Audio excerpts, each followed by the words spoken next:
यादव चैतन्य जी वृंदावन से, परम पूज्य महाराज जी के चरणों में कोटि कोटि प्रणाम। महाराज श्री, गोवर्धन शिला को ब्रजमंडल के बाहर क्यों नहीं ले जाना चाहिए? अगर कोई अपने घर पे गोवर्धन शिला जी की पूजा करना चाहता है तो उसे निषेध है। पुलस्त जी महाराज जब गिरिराज जी महाराज जी को द्रोणगिरी से उठाया विराजमान हो जाए, तो गिरिराज जी महाराज को बहुत दुख हुआ, क्योंकि पुलस्त जी काशी ले जाना चाहते थे गिरिराज गोवर्धन को द्रोणगिरी से। द्रोण के हृदय में भी दुख था कि हमारे पुत्र को ऐसा महात्मा ले जा रहा है, अगर ना कहते हैं तो शाप दे देगा। तो गिरिराज जी महाराज ने हृदय में दृढ़ निश्चय किया कि मेरा तो अवतार ही हुआ है ब्रजमंडल में वास करने के लिए, और प्रभु श्री कृष्ण उनके सखा और उनके परिकर को आह्लाद देने के लिए, शरणागत जनों को सुख प्रदान करने के लिए ये महात्मा अपने तपोबल से मुझे ले जाएगा, उचित नहीं है।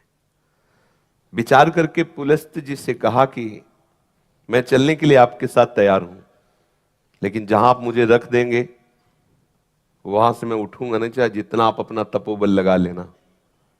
मैं विचार किया कि हम रखेंगे ही नहीं काशी तक, राजी शर्त पक्की। और तप के निधि हैं श्री पुलस्त जी महाराज। ऐसे एक हाथ से गिरिराज जी महाराज को ले लिया, जो भगवान में अपने मन को डुबोए हुए हैं, क्या नहीं हो सकता। चुल्लू में पी गए अगस्त जी समुद्र को, जैसे कोई शरबत न पी जाए, जैसे खारा समुद्र, कोई लीटर 2 लीटर थोड़ी, समुद्र ऐसे पी।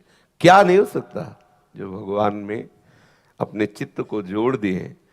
श्री ध्रुव जी ने अपनी श्वास रोक ली तो अनंत ब्रह्मांडों के समस्त जीवों की श्वास रुक गई। जो भगवान में तदाकार है, क्या नहीं कर सकते। पुलस्त जी ने गिरिराज जी को स्वाभाविक कैसे उठा ले, गिरिराज जी विराजमान हो गए। जे ही ब्रजमंडल में आए जहां विराजमान है, इतनी जोर की लघुशंका महर्षि को लगी कि लगा कि गड़बड़ हो जाएगा, लघुशंका छूट जाएगी। इतना लघुशंका का वेग आया कि वो उस वेग में वो बात भूल गए कि गिरिराज जी ने कहा था जहां रख दोगे मैं हिलूंगा नहीं वहां से, फिर तुम चाहे जितना तपोबल लगा लेना। तो उन्होंने गिरिराज जी को, अब गिरिराज जी को लिए लिए तो लघुशंका बन नहीं सकती, तो उन्होंने गिरिराज जी को विराजमान किया। वो भूल गए, इतना वेग लघुशंका करके आचमन पवित्र होकर के गिरिराज जी को आए, उठाने की कोशिश की, फिर और संकल्प शक्ति से तपोबल से कोशिश की। फिर उनका गिरिराज तुम उठते क्यों नहीं? तो उनका आप शर्त भूल गए, हमारी शर्त थी कि आप जहां रख दोगे वहां से उठा नहीं पाओगे, अब तुम्हारी ताकत नहीं कि तुम उठा पाओ।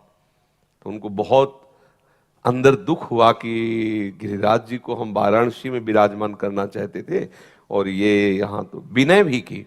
जब देखा विनय से भी नहीं मान रहे तो उन्होंने क्रोधावेश किया और कहा तुम्हें शाप दे देंगे। उनका स्वीकार है तो शाप दे दिया, रोज 1 तिल तिल तुम घटोगे। गिरिराज आज भी घट रहे हैं, गिरिराज जी रोज 1 तिल तिल घट रहे हैं। तो गिरिराज जी ने शाप बर्दाश्त किया, लेकिन ब्रज से बाहर जाना बर्दाश्त नहीं किया। तो महापुरुषों ने ये सिद्धांत स्थापित कर दिया कि गिरिराज जी महाराज को ब्रज 84 कोष के बाहर ना ले जाया जाए। इसमें गिरिराज जी की प्रसन्न, गिरिराज जी को बाहर ले जाना अपराध मानते हैं हमारे ब्रज के रसिक जन, ऐसा नहीं करना चाहिए। तो जिसमें हमारे प्रभु प्रसन्न हो वही हमारी बात। अगर बाहर आपको गिरिराज जी के प्रति प्रीता है तो उनकी छवि ले जाओ, उनका ध्यान करो, उनकी रज सेवन करो, लेकिन गिरिराज जी की शिला को ब्रज के बाहर न विराजमान करे। ऐसे हमारे हर संप्रदाय के रसिकों की मान्यता है जो ब्रजमंडल के हैं कि हमारे गिरिराज जी को बाहर न ले जाए। कहीं कहीं ऐसा विधान पाया जाता है कि जितना वजन के गिरिराज जी की वो शिला ले जाए उतना ही सोना रख दे, लेकिन हम कहते हैं सोना ऐसा मत रखो, गिरिराज जी को ही रहने दो और भाव करो।